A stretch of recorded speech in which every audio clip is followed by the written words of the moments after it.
Pessoal, estamos entrando na sua residência com o nosso programa Na Laje com Lincoln Reis, direto do Morro da Nova Sintra.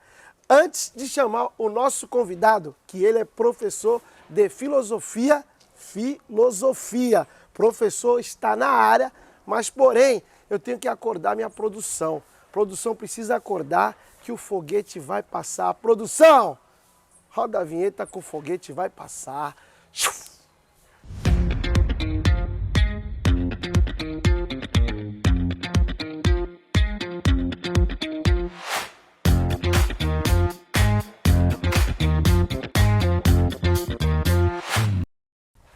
Professor Alan, obrigado por aceitar o nosso convite e estar aqui participando do nosso programa Na Laje. Na Laje com Lincoln Reis. Eu que agradeço pelo convite. É um prazer estar aqui, né? O Edson me propôs esse convite aí, eu achei interessante. Não conhecia o projeto, passei a conhecer, fiquei interessado. Legal. Tamo aí. E o bacana é que você falou, o Edson essa hora tá lá na casa dele, sabadão, esparramado naquele sofá, ou está na piscina. Ele falou que a piscina dele é piscina raiz. Aquela piscina parece um lago com as carpas, tá tudo. Ele nada lá com os peixes, com tudo. Alô, Edson, Edson Pipoca. Um grande beijo pra ti, meu irmão, que você sempre... Ele que é um dos idealizadores, professor, das perguntas também. Ele busca convidado, traz pergunta, ele é o nosso roteirista, é o cara fenomenal. Depois da Ive, né? Que a Ive é a produção completa aqui. A equipe tá formada, Raí, Ive, Maura, Gilda e todos mais aí do nosso gabinete. Vamos começar assim, começando mesmo. Começando. Essa foi boa, começando. O que é filosofia? Explica para os telespectadores e web espectadores. Então, se a gente for pela etimologia da palavra, que é a definição mais clássica, né? Filosofia significa literalmente amor à sabedoria. Essa é a definição mais clássica, né? A origem da palavra, né? Que inclusive é interessante até a gente lembrar como surgiu essa palavra, porque os filósofos, eles nem sempre eram chamados de filósofos, né? Os pré-socráticos, por exemplo, na época deles, eles eram chamados simplesmente de sábios, eram simplesmente sábios. E a palavra filosofia surgiu com o filósofo Pitágoras, né? Que ele também era chamado de sábio, só que ele não gostava tanto desse título, porque para ele a sabedoria verdadeira mesmo era só dos deuses, convinha só aos deuses. Então ele preferia ser chamado de amigo da sabedoria, né, ou desejoso de sabedoria, né, porque para ele era um movimento, uma atitude de modéstia até da parte dele, né, justamente para recusar esse título de o sábio, a pessoa que sabe tudo, que tem os segredos do universo, né. Mas a filosofia nasceu justamente nesse movimento de modéstia, de recusar esse título da pessoa que sabe tudo, né? Então tem essa questão da humildade intelectual, da modéstia, né, intelectual, e é muito interessante a gente ver. E na história da filosofia, isso muda, a concepção de filosofia, do que é fazer filosofia, é uma concepção muito fluida, né? Então, por exemplo, os pré-socráticos, para eles fazer filosofia era investigar a essência do ser. Para o Platão, por exemplo, era elevar a alma até a contemplação da perfeição da verdade. Para o Aristóteles, o filósofo, ele tinha que ser um polímata, ele tinha que ter um conhecimento sobre várias coisas, não era um conhecimento sobre uma coisa só. Ele tinha que ter conhecimento sobre ciência da natureza, ele tinha que ter conhecimento sobre política, sobre as ciências humanas, sobre tudo, né? O filósofo, ele tinha que ser um polímata. Então a filosofia para ele era a ciência da sabedoria, né, como ele colocava. E os estoicos, por exemplo, era uma arte de viver bem. Para os epicuristas era a busca da felicidade, né? Mas de uma forma não tanto no sentido que a gente tem hoje, né? De buscar os prazeres. Na verdade, uma moderação dos prazeres, era muito mais próximo de uma serenidade espiritual do que propriamente uma busca dos prazeres, né? Então, saltando, por exemplo, na história, o Marx não era uma forma tanto de interpretar o mundo, mas de transformá-lo. A gente pega o Nietzsche, por exemplo, também, era uma forma, fazer filosofia é você derrubar os ídolos que nós dedicamos adoração, por assim dizer, e nos tornarmos mestres de nós mesmos e fazer da própria vida por esse meio, não uma coisa, um problema a ser resolvido, né, como se fosse um quebra-cabeça que tem que ser montado, mas fazer da própria vida uma obra de arte, né? Ele imagina uma estética da existência. Então, ao longo da história da filosofia, a gente vê várias concepções do que significa de fato fazer filosofia, né? Então, a gente costuma recusar uma definição exata, estática, imutável sobre o que é fazer filosofia. Eu diria que, pelo menos para condensar, né, eu acho que o ponto em comum, o denominador comum em todos esses pensadores, eu acho que é buscar uma recusa do fanatismo e da tolice. Acho que em termos genéricos seria mais ou menos isso, né? A filosofia é um combate ao fanatismo, um combate à tolice, né? A sua arma principal é a razão, né, que a gente usa. Bacana, show de bola. Tivemos aí uma aula, pessoal, uma aula com o professor. O professor deu uma aula de filosofia aqui no Na Laje. Professor, nós tivemos ano passado as eleições, né? Então teve aquele embate de esquerda e de direita. Explica pra gente aqui a diferença entre esquerda e direita. Bom, para começar, esquerda e direita são espectros, né? O próprio nome, direita e esquerda, ele na verdade tem uma origem perfeitamente contingente, ela não significa tanta coisa assim. Ela começou na época da Revolução Francesa, então na passagem da monarquia absolutista da França para a República, né? Estavam tendo aquelas Assembleias Nacionais, a Assembleia Nacional Constituinte na época, e a esquerda e a direita era simplesmente uma forma de você identificar onde alguns deputados se sentavam lá na Câmara, né? Então tinham deputados que sentavam à esquerda da mesa da presidência, Sim. e deputados que sentavam à direita e deputados que sentavam ao centro, né? Então acabou sendo mapeado a identificação ideológica deles a partir dessa posição. Então esquerda e direita da nomenclatura tem essa origem. Então ela é contingente, ela não significa efetivamente assim de conteúdo nada. Mas é notável que, obviamente, hoje a gente se orienta politicamente por essa diferenciação, né? Ah, eu sou de direita, eu sou de esquerda. E assim, a definição exata mesmo realmente depende para que intelectual você pergunta. Por exemplo, um intelectual de uma orientação mais marxista, para ele a esquerda é essencialmente, ser de esquerda é essencialmente propor a superação do capitalismo, por exemplo, né? Identificar o capitalismo como um sistema de governo, uma forma de organização social obsoleta que precisa ser superada. Tudo que se afasta disso, para ele já é de direita, né? Obviamente não é para todos os marxistas, mas de uma forma geral, né? Sim. E ser de direita, por exemplo, para um liberal, né, a perspectiva de um liberal, quando ele vai fazer a diferenciação entre direita e esquerda, para ele a concepção é um pouco mais flexível, por assim dizer, ela não é tão rígida assim.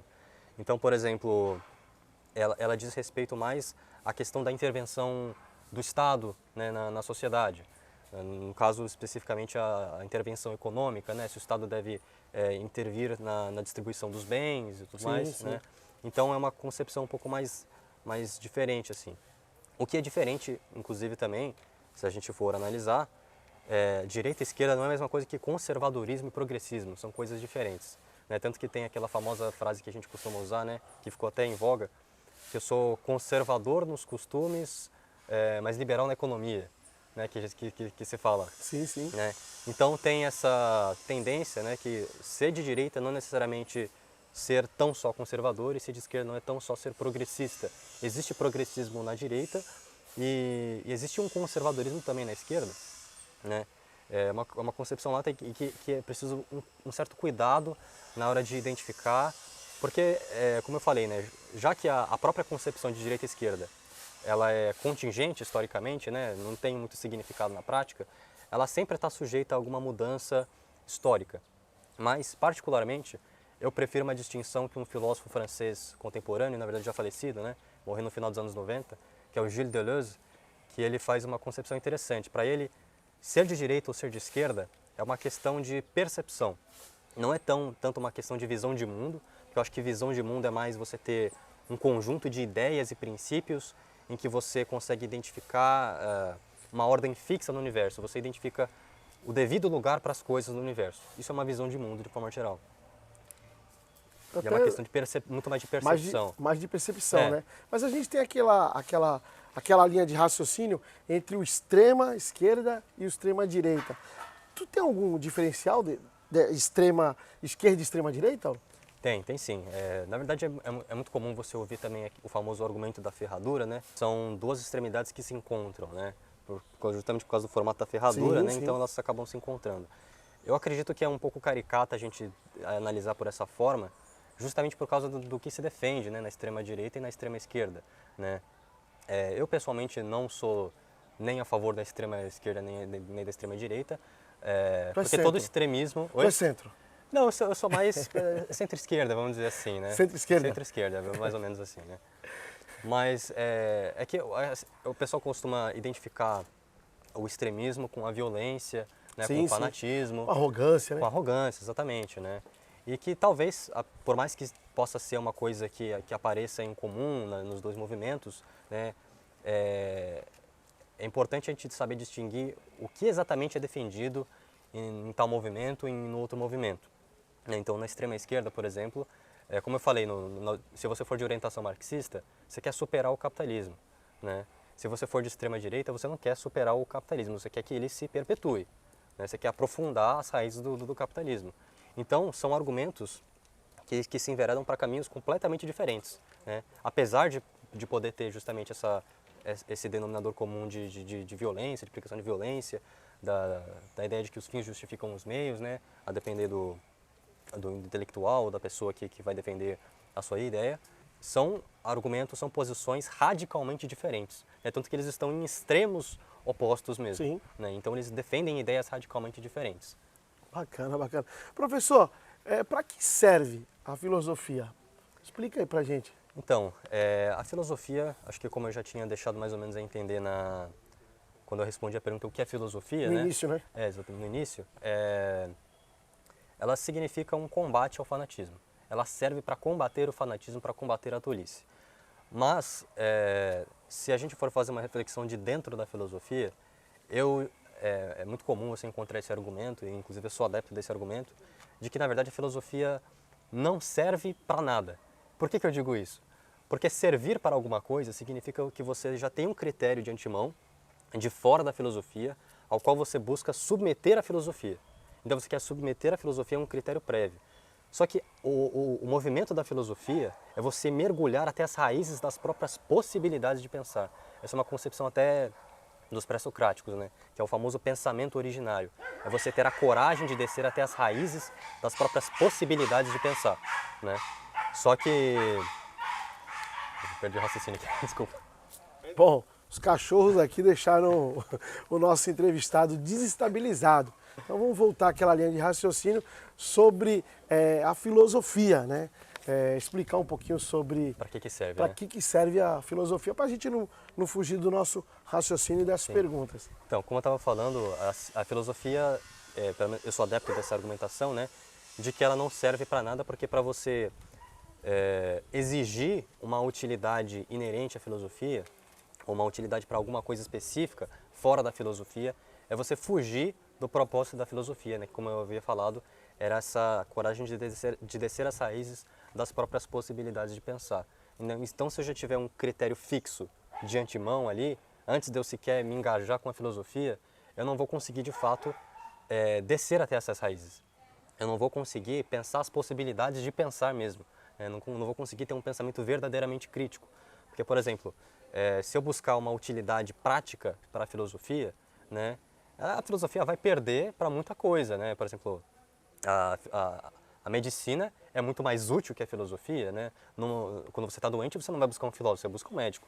Sim. Se você está na guerra, você prefere um fuzil a um filósofo, a um argumento filosófico. Sim. Né?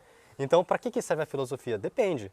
Para esses casos específicos, quando você exige uma utilidade para a filosofia, você muito provavelmente já tem de antemão uma concepção de para que você quer servir, né? O que você quer servir exatamente. Né? E aquele filósofo que eu tinha comentado, né, o Gilles Deleuze, Sim. ele fala justamente isso, né? A filosofia não serve nada, ela não serve ao Estado, não serve à religião, ela não serve a nenhuma instituição alheia a ela mesma. O que ela faz é combater a baixeza do pensamento. Então, como eu falei, o objetivo da filosofia é combater o fanatismo, combater a tolice. É para isso que serve a filosofia. Bacana. E o que uma pessoa comum, professor, ganha ao aprender a filosofia? Tudo. Os ganhos assim. As histórias, né? Tem histórias, tem que ser. Não é um mini historiador, é um historiador também, não é? Exatamente, né? Olha, acho que a pessoa pode ganhar tudo, alguma coisa ou nada. Depende de como ela encarar. Conhecimento, né? Conhecimento sempre, né? Acho que é o mais básico, mas é que sempre depende de como você vai encarar a filosofia. Quando você vai pegar um livro de filosofia, você tem que se perguntar o que eu estou querendo com esse livro? Para que eu estou pegando esse livro? Né? Então, se você, por exemplo, for pegar um livro de filosofia para confirmar um argumento, um preconceito que você já tem, obviamente que você não vai ganhar nada de novo. Você vai conseguir confirmar aquele teu argumento e tudo mais, mas você não vai ganhar nada de novo.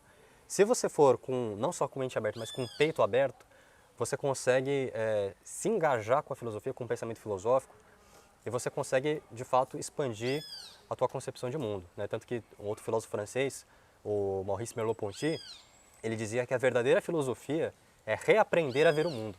Eu acho isso belíssimo, né? Olha só, reaprender a ver o mundo. É justamente a gente, nós nos afastarmos das nossas concepções sólidas, das petrificações que a gente tem, é desafiar os nossos preconceitos, desafiar as nossas visões de mundo e, de fato, ter essa coragem, como eu falei, né? De descer as raízes das possibilidades de pensar. Né? Então, observando esse teu raciocínio, então a produção está me chamando aqui no ponto. Está falando assim, poxa, ele pergunta se todo filósofo é arrogante. Não, né? Não, de forma alguma, de forma alguma. Até como eu tinha falado, a filosofia nasce de uma atitude de modéstia, de humildade, né? O Pitágoras ali se recusando a ser chamado de sábio. Não, eu não sou sábio. Sou sábio eu não sou. Sábio são os deuses. E ele falou o que ele era? Eu sou amigo da sabedoria. Amigo da Eu sou sabedoria. amigo da sabedoria. Né? Ou a famosa frase do Sócrates, só sei que nada sei, é justamente essa atitude, esse aceno a uma postura humilde, né? De humildade intelectual. Você assumir que você não sabe de tudo. Sim. Né? Inclusive, eu diria que a filosofia é a antítese da arrogância. Né? O filósofo que é arrogante, ele não está propriamente filosofando, né? Porque justamente implica uma abertura para o pensamento. Então, você se fechar dentro de uma forma de pensar é você ser contrário à filosofia. Né? Sim, e já o Sócrates já falava, né? Só sei que nada sei. Que nada sei. Já diz, né? Então, a humildade já está nessa fala. Exatamente. Só sei que nada sei. Exatamente. Né? Bom, professor, o que é opinião? E toda opinião é válida? Bom, essa é uma ótima pergunta. Eu diria que a opinião ela já tem uma relação com a filosofia, já bem antiga. O Platão dizia que ele detestava os filodoxos, por assim dizer, porque no grego, né, doxa é opinião. Então, os amantes da opinião, ele detestava os amantes da opinião. Por quê? Porque aquele que se fecha, que se fixa em uma opinião, é a pessoa que não está buscando o conhecimento, ela não está buscando a verdade. Ela está buscando externar uma impressão que ela tem. E eu acredito que a opinião é justamente isso. É uma impressão, ou um conjunto de impressões que a gente tem sobre a realidade e a gente expõe isso. Todo mundo tem opinião porque ninguém sabe de tudo. Né? Tanto que, como eu disse, né, a filosofia é a busca da sabedoria. Então ela não detém a sabedoria, ela não detém a verdade absoluta. Né? Então a opinião todo mundo tem. Só que depende de como você vai articular essa opinião, em que instância, em que circunstância você vai fazer isso. Por exemplo, se a gente perguntar se uma opinião é válida ou não, depende para quem você pergunta. Uma opinião nazista, por exemplo, é válida para o nazista. Sim. Né? Então, em si, eu diria que em si, considerando a opinião desde ela mesma, toda opinião é válida. Uma mas opinião depende do para a contexto. extrema-direita é válida para a extrema-direita. Para a extrema-direita, exatamente. Uma opinião também é válida, não. Numa extrema-esquerda para a extrema-esquerda. Exatamente. A gente pode tirar mais frutos dessa discussão até se a gente pegar um pouco e arrastar para a questão da ciência, por exemplo. Né? Porque como a ciência trabalha com a verdade, né? Eu acho que quando a gente pergunta se uma opinião é válida ou não, a gente, obviamente, pode estar perguntando do espectro político, mas aí do espectro político, como a gente falou, né? Depende para quem você pergunta. Ela é válida para quem você perguntar. Né? Sim. Mas no âmbito da ciência, né, é diferente, porque a ciência trabalha com consenso, né? Uma comunidade científica, né? Uma academia científica. Então, e a ciência trabalha com método. Então não é qualquer opinião. Né? Na ciência não existe opinião, na verdade, né? A gente fala. Não existe opinião na ciência. Por exemplo, a opinião de um terraplanista, né, falando que a Terra é plana, né, ela não é válida cientificamente. Né? A validade de uma verdade científica ela é adquirida através do método, da investigação do método. Né? Então não tem como você simplesmente falar qualquer coisa e ela automaticamente é válida por algum princípio metafísico, divino, que vai validar a tua opinião.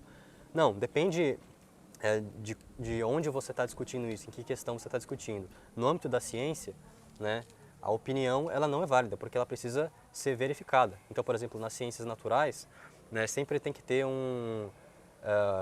um processo de falseabilidade, que a gente chama na ciência. Então, por exemplo, vou pegar até os exemplos dos terraplanistas, né? Uma coisa que eu acho interessante em alguns terraplanistas é que eles têm uma atitude de questionamento, né? Eles não, por exemplo, a gente sabe que a Terra não é plana, a gente sabe que a Terra é esférica, mas se alguém perguntar para você como você sabe disso, a gente não sabe responder, porque é uma coisa que a gente já sabe, assim, é um conhecimento comum. Então a gente não se preocupa tanto em investigar qual é o método que verifica isso. E alguns terraplanistas, indo justamente tentando ir ao fundo da questão, tentando descobrir se a Terra de verdade é plana ou não, eles fizeram esse processo de falseabilidade, ou seja, uma proposição científica, ela só pode ser científica se ela for passível de ser falsificada. Então, ou seja, tem que ser possível de testar.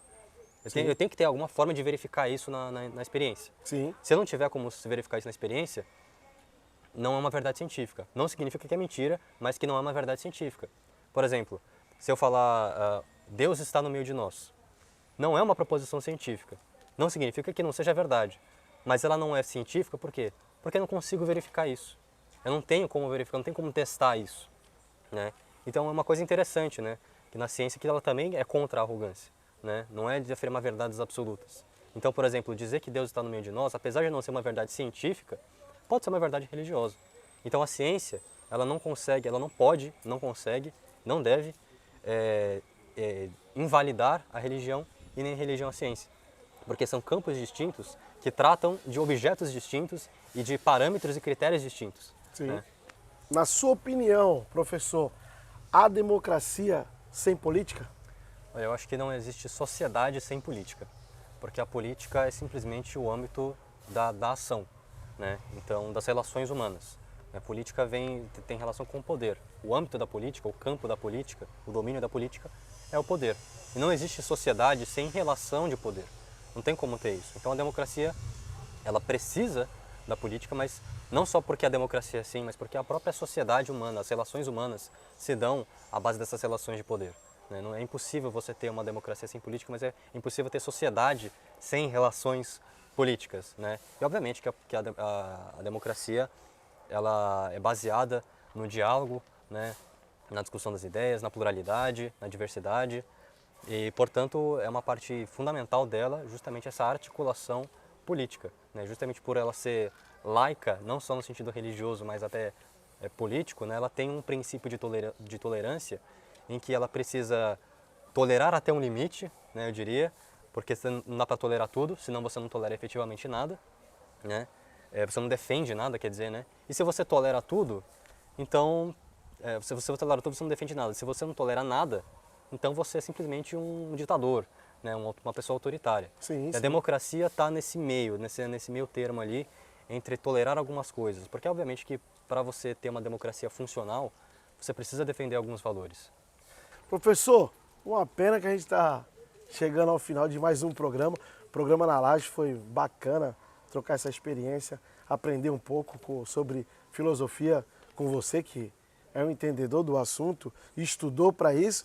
Mas tem uma pergunta aqui que muitas pessoas, para não terminar, eu tenho que trazer essa pergunta. Muitas pessoas criticam e falam mal de Maquiavel. O que você acha sobre Maquiavel? Maquiavel é um dos intelectuais mais importantes ali da modernidade, porque a principal obra dele, né, é O Príncipe. E O Príncipe é um manual de política, um manual político. E é um dos principais materiais para você estudar o que de fato acontece nas relações políticas. Né? Então, Maquiavel, filosoficamente falando, né, ele é um cínico político. Por que é cínico? O cinismo ele faz uma separação entre moral e política, né? Entre a virtude e o poder. Né?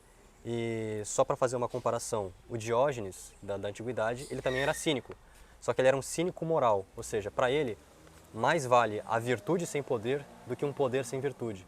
Para o Maquiavel é o contrário, mais vale o poder sem virtude do que uma virtude sem poder. Por quê? Porque o Maquiavel ele entende como é que funciona o jogo da política, é isso que ele está tentando entender. Ele está tentando entender não como a política deveria ser, mas como ela funciona na prática, a efetividade da realidade política. Sim. Esse é o trabalho do Maquiavel ali. Tanto que ele diz, né, não são os títulos que dão valor aos homens, mas os homens que dão valor aos títulos. Ou seja, ele entende essa realidade da valorização subjetiva e, portanto, ele entende também como é que funciona na prática, que a política é um jogo e nem todas as pessoas, na verdade na política, né, geralmente, pelo menos é a conclusão dele, não se joga pelas regras. Então o príncipe, que é o líder, que é a pessoa que está no poder, né, que representa a pessoa que está no poder, ela também não precisa jogar segundo as regras. É isso que é a virtude do poder, por assim dizer, como ele chama, né? Que não é você ser moralmente nobre, mas ser politicamente eficiente. Essa é a diferença, né? Então, eu acho que qualquer pessoa que tem interesse por política, quer entender de fato o que significa fazer política, o que significam relações políticas, precisa ler Maquiavel. O Príncipe é uma obra fundamental na história da filosofia. Ela é indispensável.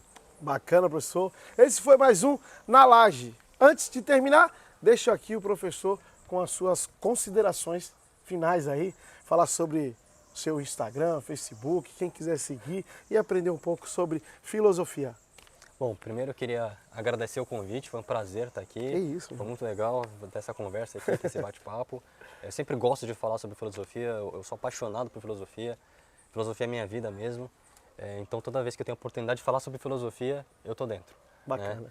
E sobre as minhas redes sociais, a minha rede pessoal eu dificilmente uso, mas eu deixo aí a dica para você seguir uma página que eu tenho, que é um blog, que eu publico textos e frases de filósofos famosos, que é @desassossego_blog lá no Instagram, tá? Que é uma página que eu publico de vez em quando e proponho algumas reflexões que eu acho que são válidas. Legal, bacana. Pessoal, esse foi mais um Na Laje com Lincoln Reis. Antes de terminar, deixar aqueles abraços das pessoas que seguem e acompanham o nosso programa. Alô, Noélia, a dona Noélia fica lá na Ponto Chique, fazendo aquele atendimento top, top, top, top. Um grande beijo, Noélia. Também deixar um forte abraço para o meu amigo Viola. O Viola é a pessoa que faz as baguetes aqui do programa Na Laje. Viola, um forte beijão para ti e também o nosso eterno telespectador.